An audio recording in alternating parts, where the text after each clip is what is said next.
Hello guys, welcome back to Deccan stories. ఆర్తికి వాళ్ళ నాన్న పెళ్లి చూపులు సత్యదేవ్ అనే ఒక గవర్నమెంట్ ఎంప్లాయీతో ఫిక్స్ చేస్తారు. ఇద్దరి అభిప్రాయాలు మ్యాచ్ కావడం వల్ల పెళ్లి డేట్ కూడా ఫిక్స్ చేసుకుంటారు. ఏమైందో తెలియదు కానీ ఆర్తి పెళ్లి రోజే ఇంట్లో నుండి పారిపోతుంది. మరి ఆ పెళ్లి రోజు ఏం జరిగింది, ఆర్తి ఇంట్లో నుండి పారిపోవడానికి గల రీజన్ ఏంటో తెలుసుకుందాం. 2017 హిందీలో రిలీజ్ అయిన షాదీ मैंने जरूर आना అనే మూవీ ద్వారా. ఇలాంటి మరిన్ని ఇంట్రెస్టింగ్ వీడియోస్ మీరు వినాలంటే మా ఛానల్ని సబ్స్క్రైబ్ చేసుకోండి. No further delay, let's get into the story. కాన్పూర్లో ఉండే శుక్లాకి అమ్మాయిలు జాబ్ చేయడం అంటే అస్సలు ఇష్టం ఉండదు. అందుకే తన కూతురు ఆర్తి టాపర్ అయినా కూడా జాబ్ వద్దని చెప్పి అదే ఊళ్ళో ఉంటున్న ప్రొఫెసర్ జంగల్ మిశ్రా కొడుకు సత్యేంద్రకి గవర్నమెంట్ జాబ్ వచ్చిందని తెలుసుకొని అతనితో పెళ్లి చూపులు ఫిక్స్ చేస్తాడు శుక్ల. దాంతో ఆర్తి సత్యేంద్రని కలవడానికి వెళ్తుంది. వాళ్ళిద్దరూ ఒకరి గురించి ఒకరు బాగా తెలుసుకుంటారు. ఆర్తి నాకు జాబ్ చేయాలని ఉందని చెప్పడంతో సత్యేంద్ర ఒప్పుకుంటాడు. దాంతో శుక్ల, ఆర్తి మామయ్య జోగి కలిసి మిశ్రా ఇంటికి వెళ్తారు. మిశ్రా భార్య శాంతి కట్నం తీసుకోవాలని నిర్ణయించుకొని తన తమ్ముడు మనీష్ ద్వారా 25 lakhs అడిగిస్తుంది. మంచి సంబంధం కావడం వల్ల శుక్ల తన దగ్గర అంత డబ్బులు లేకపోయినా జోగి చెప్పినా వినకుండా 25 lakhs డౌరీ ఇవ్వడానికి ఒప్పుకుంటాడు. ఆర్తికి సంబంధం కుదిరిందని తెలిసి ఆర్తి యొక్క అబ్బ తన బాబుతో సహా శుక్ల ఇంటికి వస్తారు. ఆర్తి ఎంగేజ్మెంట్కి ఆర్తి ఫ్రెండ్ నీలంతో సహా అందరూ కలిసి షాపింగ్ చేస్తారు. అంతలోనే ఎంగేజ్మెంట్ కూడా అయిపోతుంది. ఈ ఎంగేజ్మెంట్కి పెళ్లికి మధ్య ఉన్న గ్యాప్లోనే ఆర్తి సత్తు లవ్లో పడతారు. ఆర్తి అబాకి సత్తు గురించి చాలా చెప్తుంది. ఇక పెళ్లి ముందు రోజు ఆర్తి బర్త్డే కావడంతో టెంపుల్కి పిలిచి సత్తు ఆర్తికి సర్ప్రైజ్ ఇస్తాడు. హల్దీ రోజు అబా ఆర్తి తమ్ముడు రంజన్ కలిసి సత్తు ఇంటికి వెళ్ళగా అప్పుడే అబాకి సత్తు మదర్ శాంతి ఆర్తిని జాబ్ చేయడానికి ఒప్పుకోదని అర్థమవుతుంది. మీన్వైల్ పెళ్లి రోజు మిశ్రా ఇంటి నుండి భరత్ బయలుదేరుతుంది. అప్పుడే PCS రిజల్ట్ రావడంతో ఆర్తికి సబ్ రిజిస్టర్గా జాబ్ వచ్చిందని నీలం కంగ్రాట్స్ చెప్తుంది. దాంతో ఆర్తి చాలా హ్యాపీగా ఫీల్ అవుతుంది. కానీ అబా మాత్రం శాంతికి ఆర్తి జాబ్ చేయడం ఇష్టం లేదని చెప్పలేకపోతుంది.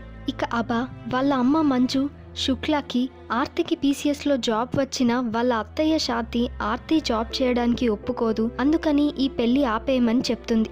ఆ మాట వినగానే శుక్ల అబాపై సీరియస్ అవుతాడు. మరోవైపు సత్తు మ్యారేజ్ జరగబోతున్న ఆనందంలో ఉంటాడు. జాబ్ వచ్చిందన్న విషయం ఆర్తి సత్తుకి చెప్పడానికి కాల్ ట్రై చేస్తుంది. కానీ సత్తు ఫోన్ లిఫ్ట్ చేయకపోవడంతో PCSలో జాబ్ వచ్చిందని మెసేజ్ పెడుతుంది. అప్పుడే అబా వచ్చి ఆర్తి మీ అత్తయ్యకి తన కోడలు జాబ్ చేయడం ఇష్టం లేదు, సత్తుని పెళ్లి చేసుకుంటే హౌస్ వైఫ్గానే ఉండాల్సి ఉంటుంది, PCSని మర్చిపోమ్మని చెప్పి నువ్వు జాబ్ చేయాలనుకుంటే ఇక్కడి నుండి పారిపో, అంతా నా హస్బెండ్ చూసుకుంటాడని చెప్తుంది. ఈ కాన్వర్సేషన్ అంతా జోగి విని ఆర్తిని సపోర్ట్ చేసి పారిపోమ్మని చెప్తాడు. ఇక ఆర్తి ఒక్కసారి సత్తుతో మాట్లాడతాను అని అనడంతో అబా ఒప్పుకోదు. అంతేకాకుండా నేను చెప్పేదాకా సత్తుతో మాట్లాడకూడదని చెప్తుంది. ఆర్తి పారిపోతుండగా తన మదర్ మంజు చూసి ఆర్తిని సపోర్ట్ చేస్తుంది. అబా హస్బెండ్ హెల్ప్తో ఇంట్లో నుండి పారిపోతుంది ఆర్తి. ఈ విషయం శుక్లాకి తెలిసి అబాని కొడతాడు. అప్పుడే జోగి వచ్చి శుక్లాని ఓదార్చి జరిగిందేదో జరిగిపోయింది, ఇప్పుడు మనం ఇచ్చిన 18 lakhs వాళ్ళ దగ్గర నుండి తీసుకోవాలని చెప్పి సత్తు పేరెంట్స్తో మీటింగ్ అరేంజ్ చేస్తాడు. జోగి మిశ్రాతో మీరు 25 lakhs డౌరీ తీసుకున్నారని ఆర్తికి తెలిసి ఈ పెళ్లి చేసుకోలేక ఇంట్లో నుండి పారిపోయిందని చెప్తాడు.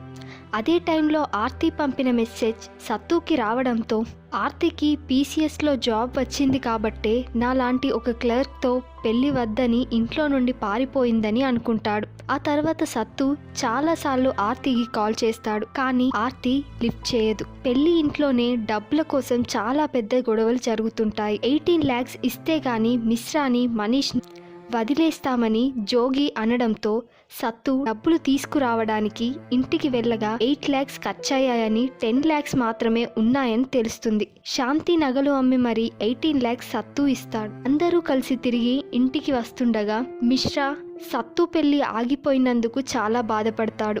అదే టైంలో ఆర్తి అబా పర్మిషన్తో సత్తుకి కాల్ చేయగా కాల్ కట్ చేసి ఆర్తి నెంబర్ని పర్మనెంట్గా డిలీట్ చేస్తాడు సత్తు. 5 సంవత్సరాల తర్వాత ఆర్తి లక్నోలో సబ్ రిజిస్టర్గా జాబ్ చేస్తుంది. అదే ఆఫీస్లో ఆర్తి చిన్నప్పటి ఫ్రెండ్ అయిన నీలం కూడా వర్క్ చేస్తుంది.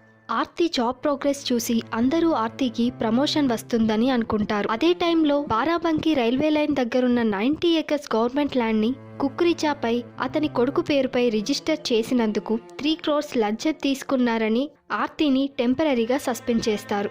ఇక ఆర్తిపై ఎంక్వైరీ కమిషన్ వేస్తారు. ఈ ఎంక్వైరీ లక్నో ఐఏఎస్ ఆధ్వర్యంలో జరుగుతుంది. ఆ ఐఏఎస్ ఎవరో కాదు, సత్తునే అని ఆర్తికి తెలుస్తుంది. సత్తు జరిగిందంతా మనసులో పెట్టుకొని ఆర్తి ఏం చెప్పినా వినకుండా నీ మీద ఉన్న ఆరోపణ నిజమైతే జాబ్ నుండి సస్పెండ్ చేస్తారు లేదా 6 years జైలుకి వెళ్లాల్సి ఉంటుందని చెప్పి నువ్వు చేసినందుకు శిక్ష అనుభవించాల్సిందే అని అంటాడు. ఇక సత్తు ఆర్తి ఇంటికి సెర్చింగ్ ఆర్డర్ తో వస్తాడు. ఇల్లంతా చిందరబందర చేస్తాడు. దాంతో అబ్బా నిన్ను ప్రేమించాడు కాబట్టే ఇంత కోపంగా ఉన్నాడని ఒకసారి కలిసి సారీ చెప్పమని ఆర్తికి చెప్తుంది.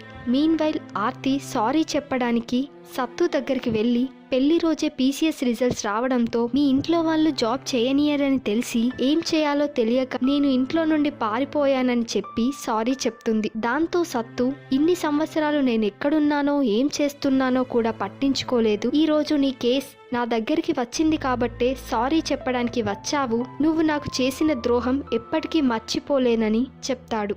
అంతేకాకుండా సత్తు ఆర్తిని మాటలతో చేతులతో టార్చర్ చేస్తాడు. ఇక సత్తు ఆర్తివి వాళ్ళ పేరెంట్స్ బ్యాంక్ బుక్ ని కూడా చెక్ చేస్తాడు. ఆ ల్యాండ్ కొన్న కుక్రిజా ఒక బిజినెస్ మ్యాన్ అని, ఆ ల్యాండ్ లో ఒక ఫ్యాక్టరీ కట్టాలనుకున్నాడని, నెక్స్ట్ వీక్ అతను లండన్ నుండి ఇండియాకి వస్తున్నాడని తెలుసుకుంటాడు. ఆ ల్యాండ్ ని డీల్ చేసిన బ్రోకర్ రాకేష్ యాదవ్ ని సత్తు ఎంక్వైరీ చేయగా ఆ ల్యాండ్ ఓనర్ అమెరికా వెళ్ళాడని, అడ్రస్ కానీ నెంబర్ కానీ లేదని చెప్తాడు. మళ్ళీ సత్తు ఆర్తిని పిలిచి ఫొటోస్ చూపించి ఇతనెవరని అడుగుతాడు. ఆర్తి అతను కుక్రిజా CEO అని చెప్తుంది. సత్తు కుక్రిజా CEO అయిన సైగల్ని ఎంక్వైరీ చేయగా 15 crores మార్కెట్ వాల్యూ ఉన్న ల్యాండ్ని 6 crores కొన్నానని, అందులో 3 crores ఆర్తికి ఇచ్చానని చెప్తాడు. సత్తు మరోసారి ఆర్తిని నీకు సైగల్ కార్ ఎందుకు గిఫ్ట్ ఇచ్చాడని అడుగుతాడు. ఆర్తి నా బర్త్డే రోజు నా పేరుపై కార్ కొని గిఫ్ట్ ఇచ్చాడు. నేను ఇప్పటి వరకు ఆ కార్ని కూడా యూజ్ చేయలేదు. రిటర్న్ ఇవ్వడానికి ట్రై చేశాను కానీ వాళ్ళు తీసుకోలేదని చెప్తుంది. ఆర్తి గురించి నీలంని కూడా ఎంక్వైరీ చేయగా ఆర్తి లంచం తీసుకునేది కాదని చెప్తుంది. నీ హస్బెండ్ ఏం చేస్తున్నాడని సత్తు అడగ్గా ఒక స్కూల్ టీచర్ అని నీలం చెప్తుంది. మళ్ళీ రాజేష్ యాదవ్ ని కూడా ఎంక్వైరీ చేస్తాడు సత్తు. ఈ ల్యాండ్ పేపర్స్ ని చెక్ చేయకుండా గవర్నమెంట్ ల్యాండ్ ని ఎలా కొన్నారని సత్తు కుక్రిజాని అడగ్గా ఆ ల్యాండ్ ప్రైవేట్ ల్యాండా గవర్నమెంట్ ల్యాండా అనేది మాకెలా తెలుస్తుంది? నేను పేపర్స్ చెక్ చేశాను, కరెక్ట్ గా ఉన్నాయి, అందుకే ల్యాండ్ కొన్నానని కుక్రిజా చెప్తాడు. మీన్వైల్ ఆర్తి ఎంక్వైరీ ఆఫీసర్ని చేంజ్ చేయమని తన సుపీరియర్ని రిక్వెస్ట్ చేస్తుంది. ఒకరోజు ఆర్తి లంచ్ చేస్తుండగా ప్రమోద్ అనే వ్యక్తి వచ్చి నీకు ఆఫీసర్కి మధ్య డీల్ చేస్తాను, అప్పుడు మీరు నిర్దోషిగా బయటికి రావచ్చని చెప్తాడు. అప్పుడే సత్యేంద్ర వచ్చి ఇలాంటివి చేస్తే ఇద్దరిని జైలుకి పంపిస్తానని చెప్తాడు. రోజు రోజుకి సత్తు ఆర్తికి చూపించే టార్చర్ కూడా ఎక్కువైపోతుంది. శుక్ల ఆర్తిని వదిలిపెట్టమని మిశ్రా ఇంటికి వెళ్లి శాంతిని కూడా బతిమలాడతారు. మరోవైపు ప్రమోద్ ద్వారా ఆర్తి కుక్రిజాని కలిసి నేను లంచం తీసుకోలేదని మీరు చెప్పకపోతే నా జాబ్ పోతుంది, నేను జైలుకి వెళ్లాల్సి ఉంటుందని చెప్తుంది. అక్కడే ఉన్న ప్రమోద్ బటన్ కెమెరా ద్వారా అంతా షూట్ చేసి సత్తుకి చూపిస్తాడు. ఆ వీడియో అంతా చూసి సత్తు ఆర్తి ఇన్వెస్టిగేషన్ ని మ్యానిపులేట్ చేస్తుందని చెప్పి ఆర్తిని అరెస్ట్ చేయమని ఆర్డర్ పాస్ చేస్తాడు. జైలుకి వెళ్లి మరీ సత్తు ఆర్తికి బర్త్డే విషెస్ చెప్తాడు. ఆర్తిని అరెస్ట్ చేసిన విషయం పేపర్లో రావడంతో శుక్ల తన దగ్గరున్న ప్రాపర్టీ డాక్యుమెంట్స్ని తీసుకొని సత్తు దగ్గరికి వెళ్ళి నా కూతుర్ని కాపాడమని బతిమలాడతాడు. సత్యేంద్ర ప్రమోద్ తీసిన వీడియోని జ్యూరీ మెంబర్స్కి చూపించి ఆర్తి నీలంపై పెట్టుకున్న నమ్మకాన్ని ఆసరాగా తీసుకొని గవర్నమెంట్ ల్యాండ్ డాక్యుమెంట్స్ అన్నింటిపై సైన్ చేయిస్తుంది. డాక్యుమెంట్స్ ని నీలం హస్బెండ్ కి ఇవ్వగా నీలం హస్బెండ్ తన ఫ్రెండ్ అయిన బ్రోకర్ రాజేష్ యాదవ్ కి ఈ డాక్యుమెంట్స్ ఫార్వర్డ్ చేస్తారు. రాజేష్ యాదవ్ ఈ ల్యాండ్ కి ఫేక్ డాక్యుమెంట్స్ ని రెడీ చేసి పెద్ద పెద్ద బిజినెస్ మ్యాన్స్ కి అమ్మి కమిషన్ తీసుకుంటాడు. ఇలా జరుగుతుందన్న విషయం ఆర్తికి ఏమాత్రం తెలియదు. ఆ జ్యూరీ మెంబర్స్ వాళ్ళందరినీ కస్టడీలోకి తీసుకోమని ఆర్డర్ పాస్ చేస్తారు. సత్తు ప్లే చేసిన వీడియోలో ఎంతగానో నమ్మిన నీలం ఆర్తిని చంపేయమని చెప్పడాన్ని ఆర్తి జీర్ణించుకోలేకపోతుంది. నమ్మిన వాళ్ళు మోసం చేస్తే ఎలా ఉంటుందో నాకు తెలిసిందని సత్తుకి థ్యాంక్స్ చెప్తుంది ఆర్తి.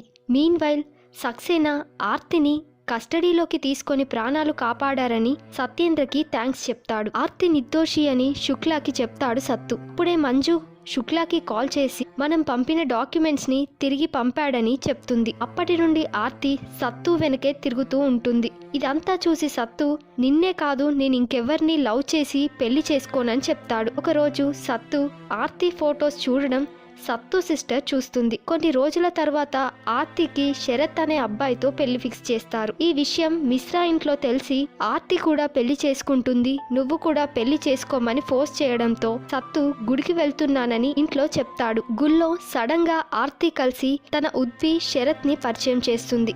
సత్తు శరత్ తో మాట్లాడి ఈ అమ్మాయిని పెళ్లి చేసుకోకండి, నిన్నటిదాకా పెళ్లి కోసం నా వెంట తిరిగింది, ఇప్పుడు మిమ్మల్ని చేసుకుంటుందని చెప్తాడు. సత్తు చెప్పిందంతా శరత్ ఆర్తికి చెప్పగా నువ్వు నన్ను పెళ్లి చేసుకోవు, ఇంకెవ్వరితో నా పెళ్లి కానివ్వవు అని చెప్పి నా పెళ్లికి తప్పకుండా రమ్మని సత్తుని ఇన్వైట్ చేస్తుంది. మీన్ వైల్ సత్తు పేరెంట్స్ ఆర్తి పెళ్లికి సత్తుని కూడా తీసుకెళ్తారు. ఆ పెళ్లిలో ఆర్తిని చూసి సత్తు నువ్వు లేకుండా నేను బ్రతకలేనని ఆర్తికి ఐ లవ్ యూ చెప్తాడు. అదే టైంలో ఆర్తిని శరత్ తీసుకెళ్తాడు. అప్పుడే సత్తుకి ఈ హాల్లో జరగబోయేది సత్తు మ్యారేజే అని, శరత్ అబా హస్బెండ్ అని అందరూ కలిసి ఈ మ్యారేజ్ ప్లాన్ చేశారని తెలుస్తుంది. ఇక సంతోషంగా ఆర్తిని పెళ్లి చేసుకుంటాడు సత్తు. ఇలా హ్యాపీగా ఈ మూవీ ఎండ్ అవుతుంది.